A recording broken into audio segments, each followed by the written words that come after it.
Hello बच्चों, आज हम लोग संस्कृत वर्णमाला पढ़ेंगे। संस्कृत आज का टॉपिक है संस्कृत वर्णमाला। हमारे सामने दो शब्द आया है, संस्कृत और वर्णमाला। वर्णमाला लिपि के व्यवस्थित क्रम को कहते हैं।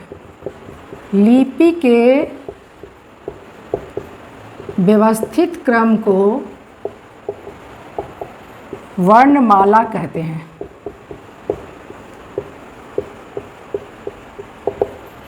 संस्कृत में हम वर्णमाला को जानेंगे।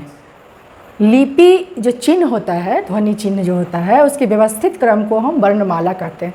जैसे हम लोग एग्जाम में लिखते हैं रोमन लिपि, जिसमें ए बी सी डी क्रम से होता है। उसी तरह हिंदी और संस्कृत में देवनागरी लिपि होता है, जिसमें वर्ण का जो व्यवस्थित क्रम रहता है लिपि चिन्हों का, वह वर्णमाला कहलाता है। तो हम लोग शॉर्ट में जान लिए बच्चों कि वर्णमाला किसको कहते हैं। लिपि के व्यवस्थित क्रम को वर्णमाला कहते हैं। इंग्लिश में हम रोमन लिपि होता है, हिंदी में देवनागरी लिपि होता है, संस्कृत में भी देवनागरी लिपि होता है और उर्दू में फारसी होता है। तो हम लोग देवनागरी लिपि के बारे में जानेंगे। देवनागरी लिपि का क्या नाम है?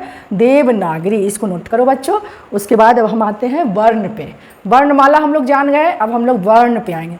संस्कृत में वर्ण किसको कहते हैं? संस्कृत भाषा में पढ़ना है अभी। वैसे हिंदी और संस्कृत में वर्ण थोड़ी बहुत असमानता है। अब हम जानेंगे वर्ण। वर्ण क्या है?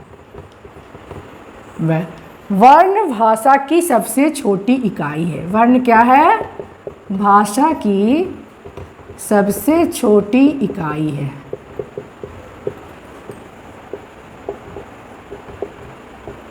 वर्ण भाषा की सबसे छोटी इकाई है। वर्ण क्या है बच्चों? वर्ण भाषा की सबसे छोटी इकाई है, जिसका और अधिक खंड नहीं किया जा सकता। जिसका और अधिक खंड नहीं किया जा सकता, मतलब और टुकड़े वर्ण की नहीं हो सकती। सबसे छोटी इकाई है, वर्ण भाषा की सबसे छोटी इकाई है। वर्ण को हम अक्षर भी कहते हैं। वर्ण को क्या कहते हैं? हम लोग अक्षर भी कहते हैं। वर्ण को अक्षर भी कहते हैं। वर्ण को ध्वनि भी कहा जाता है। वर्ण को ध्वनि भी कहा जाता है। वर्ण का जो लिखित रूप होता है वह ध्वनि कहलाता है। वर्ण का लिखित रूप ध्वनि कहलाता है।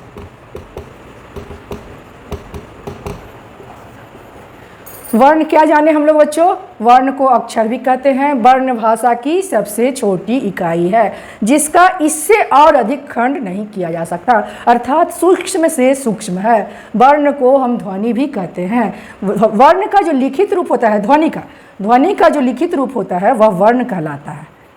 ध्वनि का लिखित रूप वर्ण कहलाता है। ध्वनि का लिखित रूप वर्ण कहलाता है। ठीक है बच्चों, अब हम आगे बढ़ते हैं।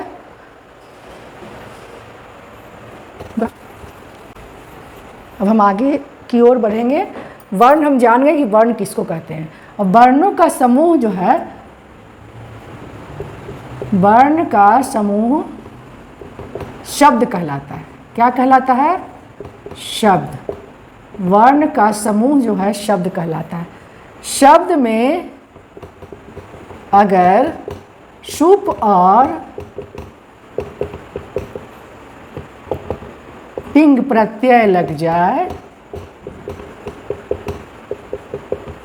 तो वह पद कहलाता है।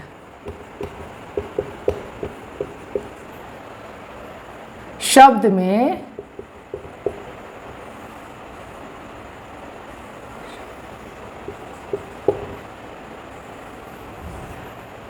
वर्ण का समूह शब्द कहलाता है। वर्ण का समूह बच्चों शब्द कहलाता है। और जब शब्द में सुप और तिंग प्रत्यय लग जाए तो वह पद कहलाता है। और जब पद बन गया, पद का समूह, सॉरी यहाँ पद, हाँ, पद का समूह वाक्य कहलाता है। क्या कहलाता है? वाक्य कहलाता है। वर्ण का समूह शब्द कहलाता है। शब्द में अगर सुप और तिंग प्रत्यय लग जाए तो वह पद कहलाता है। और पद का जब समूह होता है, पदों का जो समूह होता है वह वाक्य कहलाता है। वर्ण भाषा की सबसे छोटी इकाई है। वर्ण भाषा की, वर्ण भाषा की सबसे छोटी इकाई है। और वाक्य भाषा की, वाक्य भाषा की सबसे बड़ी इकाई है। क्लियर है बच्चों? वर्ण भाषा की सबसे छोटी इकाई है। वर्ण किससे बना? वर्ण किसी से नहीं बना। वर्ण से शब्द बना, शब्द से पद बना, पद से वाक्य बना। वर्ण किससे, वर्ण से कौन बना? शब्द बना। शब्द से क्या बना? पद बना। और पद से वाक्य बना। अब प्रश्न उठता है कि वर्ण किससे बना? तो इसकी एक कथा है कि वर्ण शंकर भगवान के डमरू से बना है। जब शंकर भगवान नृत्य कर रहे थे तो उनके डमरू से जो 14 अक्षर निकले हैं वही वर्ण कहलाया। वही जो ध्वनि निकली वही वर्ण कहलाया। तो वर्ण की उत्पत्ति कहाँ हुई? शंकर भगवान के, सॉरी, शंकर के, भगवान शंकर के डमरू से वर्ण की उत्पत्ति हुई है।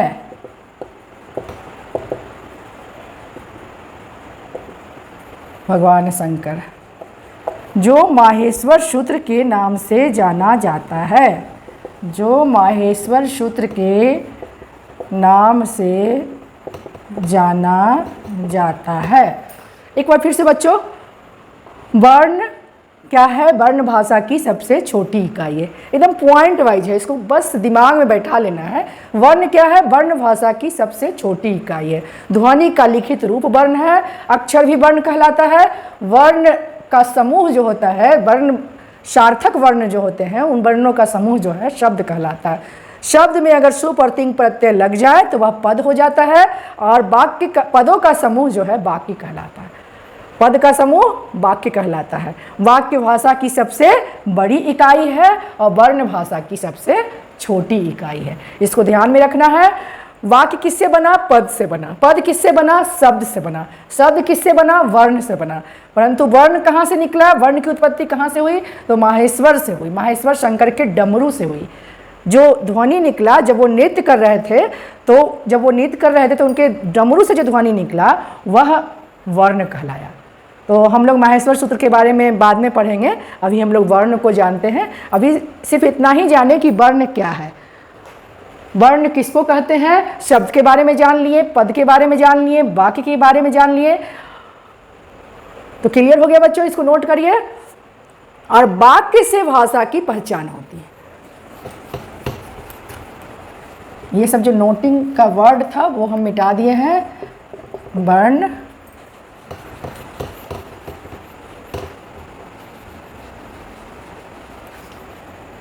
क्या था यहाँ? वाक्य। एक बार फिर से जानो, वर्ण क्या है? मौखिक रूप से जानो, भाषा की सबसे छोटी इकाई है। वर्ण का समूह शब्द कहलाता है। शब्द में अगर सुप और तिंग प्रत्यय लग जाए तो वो पद हो जाता है। पदों का समूह वाक्य कहलाता है। वाक्य वर्ण की सबसे बड़ी इकाई है। वर्ण सबसे छोटी इकाई है भाषा की और वाक्य भाषा की सबसे बड़ी इकाई है। भाषा का पहचान किससे होता है? वाक्य से होता है। भाषा का पहचान किससे होता है? वाक्य से होता है। जैसे मान लीजिए किसी भाषा को हमको समझना है तो उसके 4 सोपान होते हैं, सुनना, पढ़ना, लिखना और बोलना। तब जाकर के वो भाषा बनती है और फिर हम उसको जान पाते हैं उसके लिपि चिन्हों से कि यह कौन सी भाषा है। हिंदी है, अंग्रेजी है, संस्कृत है और भी बहुत सारी भाषाएं होती हैं जिसके लिपि चिन्ह को हम लोग नहीं जानते हैं। तो वो इससे पहचान होता है भाषा का जब वाक्य बनता है कि यह कौन सी भाषा है। तो हम लोग बच्चों आज इस क्लास में वर्ण को जान लिए, तो हम अगले क्लास में वर्ण के भेद पढ़ेंगे। वर्ण के भेद पढ़ेंगे। वर्ण कितने प्रकार के होते हैं? 2 प्रकार के होते हैं, अभी जान लेते हैं और इसके बारे में हम लोग अगले क्लास में पढ़ेंगे। इतना जितना हम लोग जाने हैं उसको याद कर लेना है। वर्ण 2 प्रकार के होते हैं, आप लोग भी जानते होंगे, स्वर और व्यंजन। इसके बारे में हम लोग विस्तार से पढ़ेंगे अगले क्लास में। धन्यवाद बच्चों।